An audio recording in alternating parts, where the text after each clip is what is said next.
नमस्कार, मैं अंशिका तंवर आप सभी का हार्दिक स्वागत करती हूँ अपने इस यूट्यूब चैनल हिंदी भाषा और साहित्य में। आज की इस वीडियो का विषय रहेगा वाच्य। आज हम इस वीडियो में वाच्य को समझेंगे। वाच्य क्या है, वाच्य के कितने प्रकार हैं और वाच्य से संबंधित जो भी प्रश्न आपकी परीक्षा में आएंगे उन सभी को इस वीडियो में आज हम डिस्कस करने वाले हैं। तो चलिए बिना देरी करे शुरू करते हैं। बच्चे, वाच्य को समझने से पहले सबसे ज़रूरी है कि वाच्य का अर्थ समझ लिया जाए, क्योंकि जब आप किसी भी चीज़ का अर्थ समझ लेते हैं तो उसे और गहराई से समझने में आसानी होती है। तो चलिए सबसे पहले हम वाच्य की परिभाषा देखते हैं कि वाच्य आखिर है क्या। तो देखिए यहाँ पर वाच्य की परिभाषा दी गई है, उसको समझते हैं। क्रिया के जिस रूप से यह पता चले कि वाक्य में क्रिया के जिस रूप से यह पता चले कि वाक्य में कर्ता, कर्म या भाव किसकी प्रधानता है।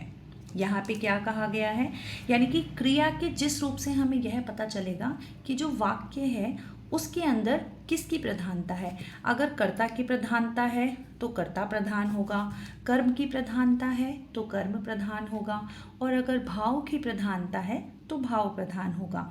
तो वाक्य में सबसे पहले हमें क्या देखने की ज़रूरत है वाच्य को पहचानने के लिए, कि क्रिया में किसकी प्रधानता है। और जो क्रिया की प्रधानता है, जिसमें क्रिया में जिसकी प्रधानता है, कर्म की, कर्ता की या भाव की, जो भी ये हमें बताता है उसी को हम वाच्य कहते हैं। तो हम यह कह सकते हैं कि वाच्य का संबंध जो है वो वाक्य की क्रिया से होता है। नहीं समझ आया? कोई बात नहीं, उदाहरणों से आपको बिल्कुल समझ में आ जाएगा। और इसके बाद, इस वीडियो के बाद आपको कोई भी वाच्य से संबंधित कैसा भी प्रश्न दे दिया जाए, आप बिना देरी करे उसको सॉल्व कर लेंगे। तो चलिए अभी हम यह समझते हैं कि आखिर वाच्य के कितने प्रकार होते हैं। बच्चे, वाच्य के प्रकारों की बात अगर की जाती है तो वाच्य के 3 प्रकार होते हैं। वाच्य के कितने प्रकार होते हैं? 3 प्रकार।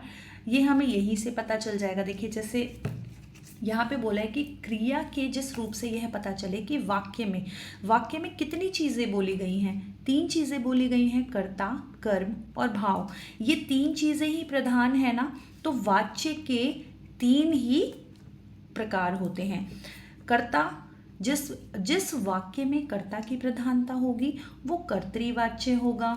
जिस वाक्य में कर्म की प्रधानता होगी वो कर्मवाच्य होगा, और जिस वाक्य में भाव की प्रधानता होगी वो भाववाच्य होगा। तो हमें क्या पता चला कि वाच्य के कितने प्रकार हैं? 3 प्रकार हैं। कौन कौन से? कर्तृवाच्य, कर्मवाच्य और भाववाच्य। चलिए देखते हैं कि हमें इन्हें कैसे पहचानना है।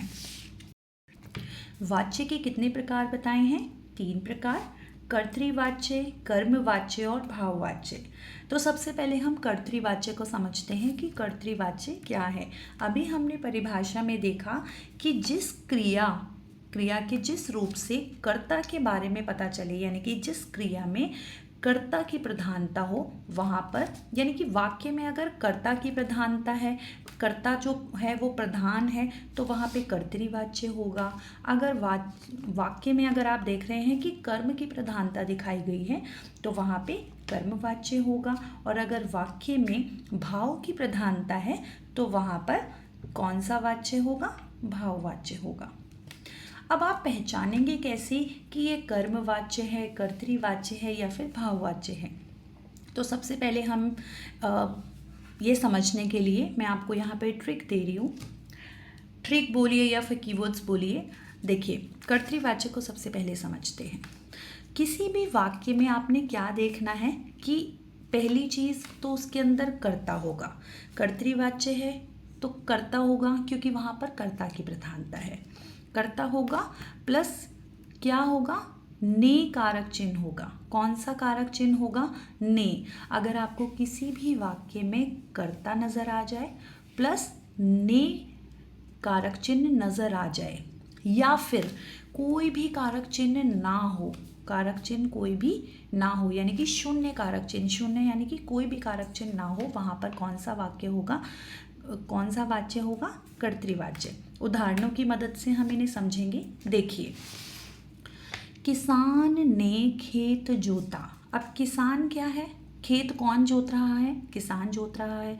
तो यह करता हुआ, करता भी है हमारे पास, प्लस ने भी हमें यहाँ पर दिखाई दे गया है। तो यह वाक्य हमारा कौन सा हुआ? कर्तृवाच्य हुआ। अब दूसरा देखिए, लड़कियां बाजार जा रही हैं। लड़कियां कौन है? कर्ता है, बाजार जा रहा है कोई, और कारक चिन्ह यहाँ पे कोई नज़र आ रहा है, ने, से, द्वारा, कुछ नहीं दिखाई दे रहा। तो मैंने कहा था कि या तो ने कारक चिन्ह होगा या फिर कोई भी कारक चिन्ह ना हो, तब भी हमारा कौन सा वाच्य होगा? कर्तृवाच्य होगा। अगला उदाहरण देखिए, राम ने आम खाया। अब देखिए यहाँ पे सीधा सीधा हमें ने कारक चिन्ह दिखाई दे गया है और कर्ता भी, यानी कि जो काम कर रहा है, राम करता है और ने कारक चिन्ह है। तो यहाँ पे साफ नजर आ रहा है कि ये कर्तृवाच्य है। एक और उदाहरण देखिए, जया किताब पढ़ती है। किताब पढ़ रही है जया, जया है कर्ता और कोई भी कारक चिन्ह नहीं है यहाँ पर, तो यह भी एक कर्तृवाच्य का उदाहरण है। रोशन घर जा रहा है। रोशन कौन है? कर्ता है और कोई भी कारक चिन्ह नहीं दिया गया है, इसलिए यह वाक्य भी जो है उसमें कर्ता की प्रधानता है, इसलिए यह कर्तृवाच्य हुआ। समझ आया? अब देखिए कर्मवाच्य को समझते हैं बच्चे। कर्तृवाच्य में हमने देखा था कि कर्ता होना चाहिए और ने कारक चिन्ह होना चाहिए, या फिर कोई भी कारक चिन्ह ना हो, या तो कर्ता हो, कर्ता तो होगा हमेशा, कर्तृवाच्य है तो कर्ता तो होगा, लेकिन ने कारक चिन्ह हो या फिर कोई भी कारक चिन्ह ना हो तो कर्तृवाच्य हुआ। कर्मवाच्य देखिए, कर्ता होगा और कारक चिन्ह कौन से होंगे? के द्वारा, से या फिर द्वारा। अगर ये तीन कारक चिन्ह आपको कर्ता के साथ दिखाई दे जाएं तो हमें समझ जाना है कि वहाँ पर कर्मवाच्य है। और अभी नहीं समझ आ रहा है इससे भी तो कोई बात नहीं, दूसरी ट्रिक देखिए, वहाँ पर सकर्मक क्रिया जो है वो होगी। अब आप बोलेंगे कि मैम सकर्मक क्रिया क्या होती है?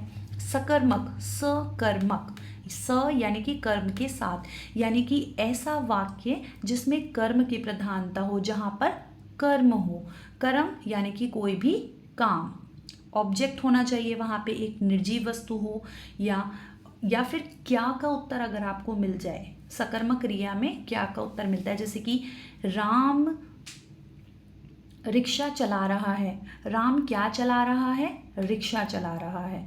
तो क्या का उत्तर मिल गया? रिक्शा। ठीक है, अब उदाहरणों से समझेंगे कर्मवाच्य को, ध्यान से देखिए। पतंग उड़ रही है। पतंग क्या हो रही है? उड़ रही है। तो पतंग क्या है? एक निर्जीव वस्तु है, ठीक है, और इसी ये कर्ता हुआ, और यहाँ या तो कोई भी, देखिए ये तो है नहीं, इसके अंदर कर्ता चिन्ह नहीं है, लेकिन सकर्मक क्रिया तो है ना यहाँ पर, क्योंकि निर्जीव वस्तु यहाँ पर है। राम के द्वारा पाठ पढ़ा गया। पाठ किसके द्वारा? के द्वारा। मैंने बोला था कि कर्ता आ गया राम, के द्वारा कारक चिन्ह आ गया है। तो ये दोनों चीज़ें अगर हमें दिख गई है तो हमें समझ जाना है कि यहाँ पर कर्मवाच्य है। अगला देखिए, सीता से पुस्तक पढ़ी गई। सीता से पुस्तक पढ़ी गई, से कारक चिन्ह है, से कारक चिन्ह है, तो यहाँ पर कौन सा वाच्य हुआ? कर्मवाच्य हुआ। बाल गोविंद भगत द्वारा कबीर को साहब माना जाता है। बाल गोविंद भगत के द्वारा, तो यहाँ पे द्वारा आ गया है, तो यह भी एक कर्मवाच्य होगा।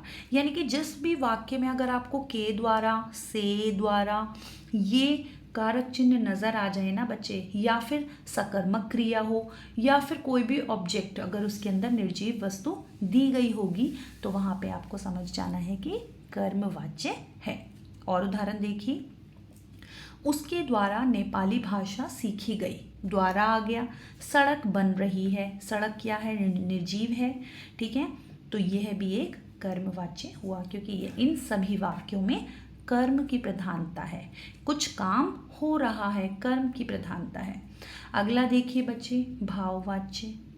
जिस वाक्य में भाव की प्रधानता होगी वहाँ भाववाच्य होगा। कर्ता जमा से या फिर नहीं।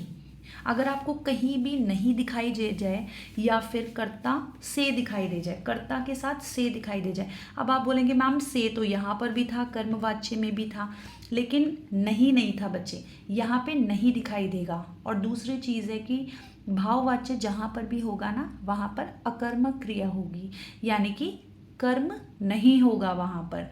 क्या का उत्तर नहीं मिलेगा। उदाहरण देखिए, रोगी से बैठा नहीं जाता। अब मैंने कहा क्या आपको कि नहीं अगर आपको दिखाई दे रहा है ना, देखो अब आप बोलेंगे मैम से है, यहाँ पे से कर्म में भी था, लेकिन नहीं अगर दिखाई दे जाएगा तो हमें समझ जाना है कि वहाँ पर भाव की प्रधानता है और यह भाववाच्य है।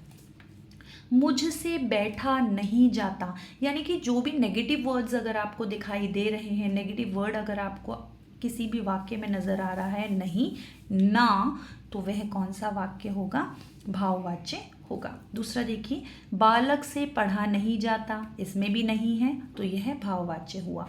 सोहन से गाया नहीं जाता, तो नहीं आ रहा है इसलिए यह भाववाच्य हुआ। तो यह थी ट्रिक। कर्तृवाच्य की क्या है, कर्ता जमा ने होना चाहिए या फिर कोई भी कारक चिन्ह नहीं होना चाहिए। कर्मवाच्य में क्या होगा, कर्ता जमा ये 3 कारक चिन्ह होंगे, के द्वारा, से या फिर द्वारा, और सकर्मक क्रिया होगी, यानी कि कर्म जरूर आएगा कर्मवाच्य में। कर्मवाच्य है इसलिए कर्म जरूर आएगा, काम जरूर पता चलेगा इसमें कि क्या काम किया गया है या फिर क्या काम हो रहा है। और भाववाच्य में नेगेटिव वर्ड आएगा, नहीं जरूर आएगा, से भी आ सकता है लेकिन उसके साथ नहीं भी आएगा। और क्रिया कौन सी होगी, अकर्मक क्रिया होगी, यानी कि क्या का उत्तर नहीं मिलेगा आपको, तो वहां पर भाववाच्य आएगा। उम्मीद करती हूँ आपको ये वीडियो पसंद आई होगी, आपको वाच्य जो है वो बहुत अच्छे से समझ आ गया होगा। अगर आपके कोई भी प्रश्न है तो कमेंट सेक्शन में आप पूछ सकते हैं, और अगर आपको वीडियो पसंद आई है तो चैनल को लाइक कीजिए। ऐसी ही और वीडियोस के लिए चैनल को सब्सक्राइब करके बेल आइकन प्रेस करिए, जिससे कि और भी वीडियोस की नोटिफिकेशन आपको मिल सके। धन्यवाद।